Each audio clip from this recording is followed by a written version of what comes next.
Hello everyone. So today I'll be discussing the paleontology paper. मतलब questions 12 questions from it and it's the 2024 paper. So first question, कोई भी organism का original skeleton material जब wash हो जाता है उसके पोर वाटर से, लेकिन उसके हार्ड पार्ट की रेप्लिका ऐसी कैसी रहती है तो उस प्रोसेस को क्या कहते हैं? उसको कहते हैं moulding.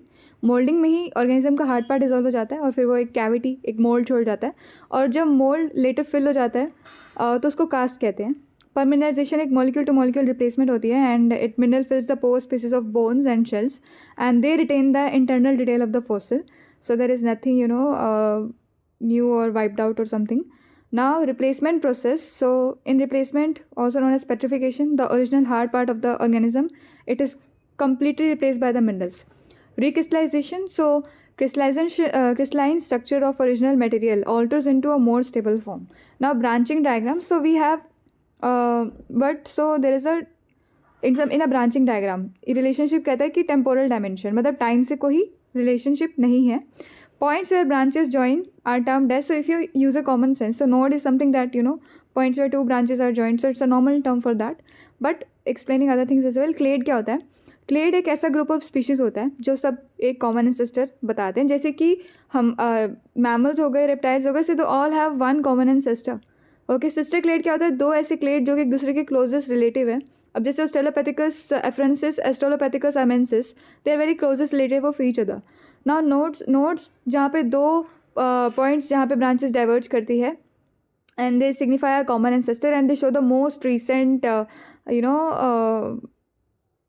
development, and it shows the similarities between two branches or two species.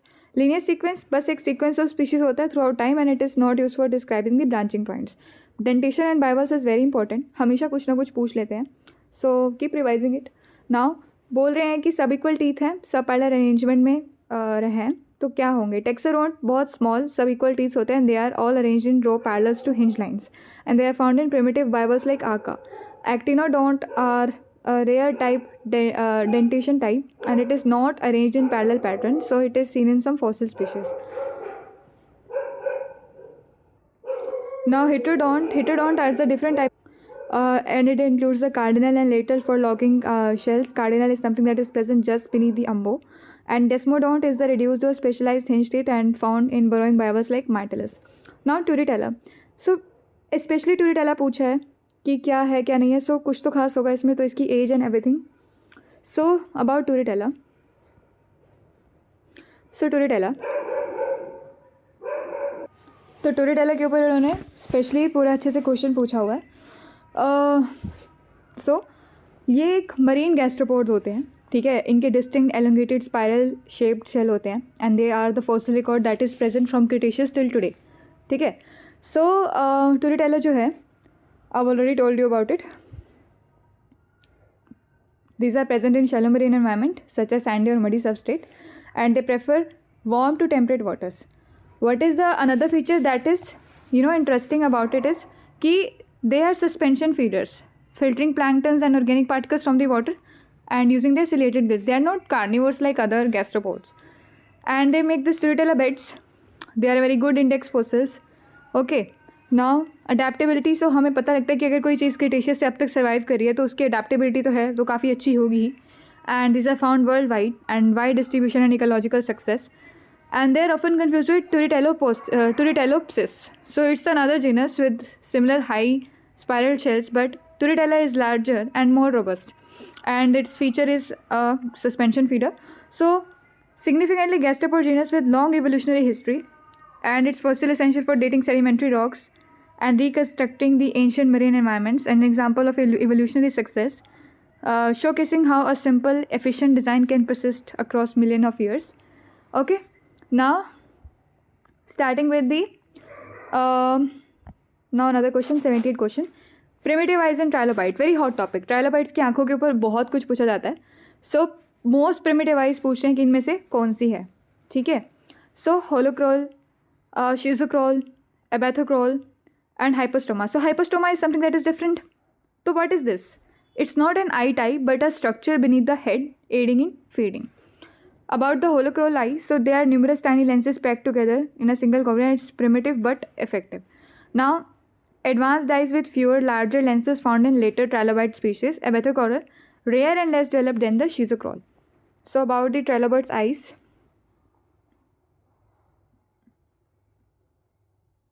Did I forget something? Okay, I missed question number 77. Okay, I'll cover it. So yeah, trilobites are the extinct marine arthropods, and they are, known for having some of the earliest and most advanced compound eyes in the history of life. Their eyes not only highlight the evolutionary adaptation in the early mammals, but also key insights to the ecology and evolution they were present. So types of eyes in trilobites. So there are three main types of trilobites eyes based on the arrangement and structure of their lenses. Holochrol eyes is a primitive type. So description. The most common primitive type of trilobite eyes, numerous small lenses are there and tightly packed under a single cornea. And lenses can range over from 100 to 1500. All lenses are covered by a single corneal layer, and each lens shares same cornea without individual separation. Lenses are made of calcite, making them rigid and durable. Provides a wide field of vision and detects movements efficiently, and they are adapted for general purpose vision in aquatic environments, found in trilobite order, particularly in the primitive species. Now Schizocrol, they are the advanced type eyes, and they are type unique to certain trilobites like order Phacopoda. Composed of fewer but larger lenses are there. There the lenses smaller, but many lenses were there, and each has its own separate cornea, and they had only one cornea. So number of lenses ranges from few to 100 only, and then there were few to 15,000 something. Each lens is individually separated by scleral walls, that is interlensor material. The cornea is not continuous. Each lens has its own corneal layer, and the lens design reduces distortion and improves sharpness. Superior depth perception and resolution compared to holochrol eyes, likely adapted for predatory or complex environment requiring precise vision. Abathiocoral eyes is a rare type. So rare and primitive type of eye, and it is found in certain early trilobites like Eodisca. So composed of fewer lenses compared to holochrol eyes. Each lens is small and separated by, here the lenses are also separated by scleral walls, and it is similar to Schizocrol eyes. Unlike Schizocrol eye, the cornea is thin or absent. There was a cornea present, and for each lens they have the individual cornea. Basic vision suitable for trilobites in living low light or simple environment. So low light और simple environment में रहने वाले trilobites के लिए था, and it is found in early small trilobites like Pygmaea. Eyeless trilobites भी होते हैं. बहुत सारे ऐसे trilobites होते हैं जो इनके पास आंखें ही नहीं होती, and they live in deep sea habitats and burrowing lifestyles. Agnostus और दूसरे trilobites होते हैं. Primitive holochrol eyes first appear in trilobites in the Cambrian, and these eyes were very simple, effective for early aquatic habitats. And Schizocrol eyes was something that evolved later during Ordovician period. So they represents the major innovation, and the distinct separation of lenses, they allowed the sharper focus and depth perception. Now loss of eyes. Some trilobites lost their eyes evolution time due to specific ecological adaptation for the trilobites that are living in dark and muddy environment. So trilobites के देखिए कि number of lenses many and fewer and few, small and uniform, large and varied and small. Cornea single continuous, separate for each lens, thin or absent. Lens none, separated by scleral walls, and it is separated by scleral wall as well. Now Olenus, Phacops, Pygmaea, general vision movement, sharp focus and depth perception are present in Schizocrol, and Abathiocoral was basic. Function of trilobite eyes. So holochrol eyes, broad vision of field, open aquatic habitats के लिए. Schizocrol eyes, high resolution vision, useful in predatory and complex environments. And Abathiocoral eyes are for the survival in early evolutionary stages. So light sensitivity.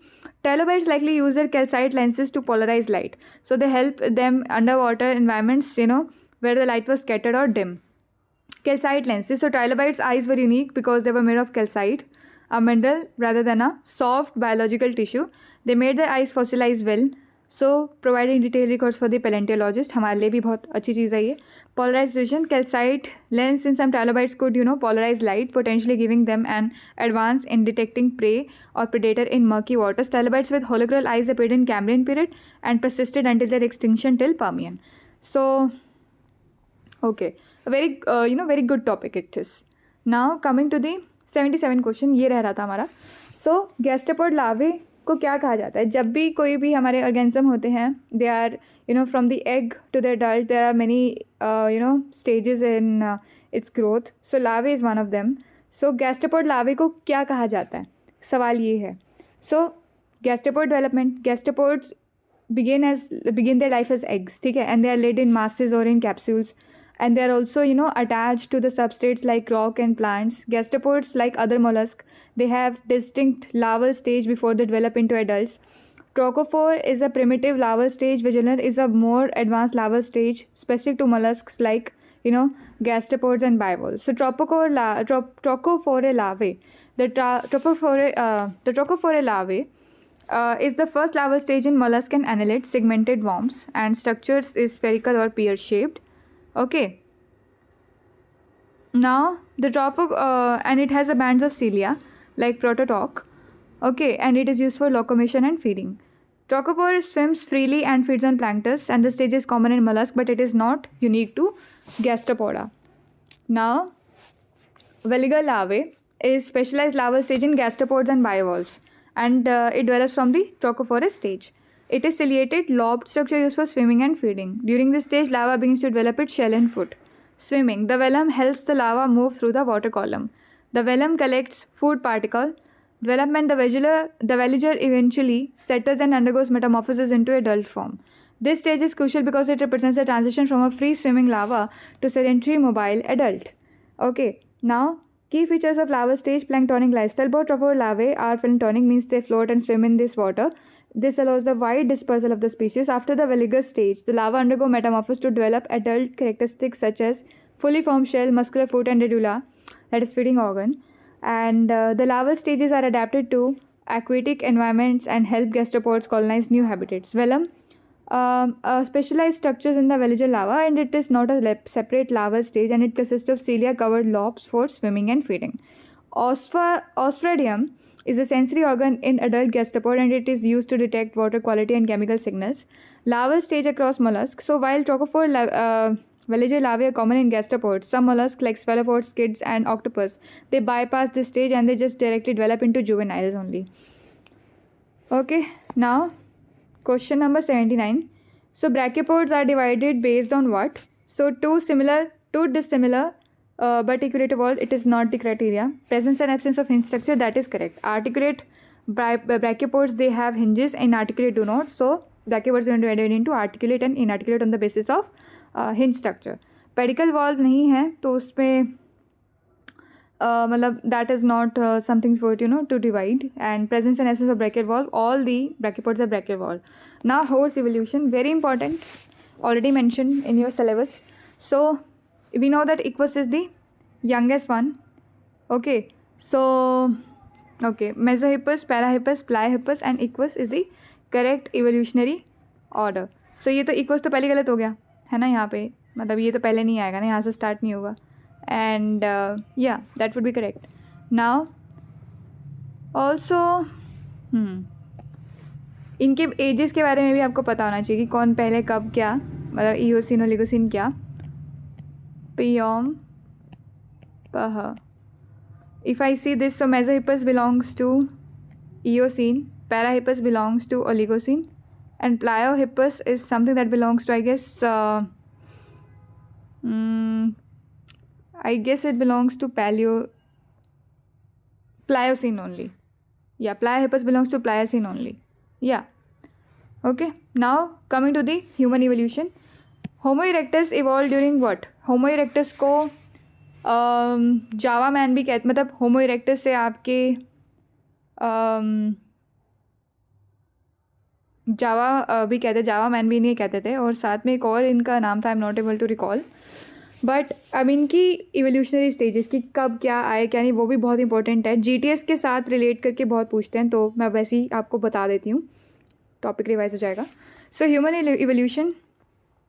So Neogene से Quaternary periods पे हमारा पूरा focus रहेगा. नियोजीन जो है वो मायासिन प्लायोसिन एपोक्स लेते हैं. क्वार्टनरी में हमारे प्लिस्टोसिन होलोसिन एपोक्स रहते हैं. तो अर्ली होमिनिन्स जो है यहाँ पे आए थे, और होमिनिन्स का जो इवोल्यूशन हुआ था मॉडर्न ह्यूमन में वो क्वार्टनरी पीरियड में हुआ था. सो मायासिन एपोक, सो इसको कहते हैं एज ऑफ एप्स. इसमें अर्ली होमिनिन्स जो हैं they diverge from the common ancestor of humans and chimpanzee. Early hominins को कहते हैं Sahelanthropus tegdensis, and it's the oldest non-hominin, and it was discovered in Chad. Oronin tugenesis is early bipedal hominin from Kenya, and Pliocene. So climate became, cooler and drier, so leading to expansion of grasslands. So Australopithecines is something that evolved. Ardipithecus ramidus is one of the earliest bipedal hominins. Australopithecus afrancus. Lucy is Australopithecus afrancus and exhibited the clear pedalism. So they were present in Pliocene epoch. Now transitional species between earlier hominins and the genus Homo. Now Pleistocene is divided into every epoch is divided into late, early, middle and late.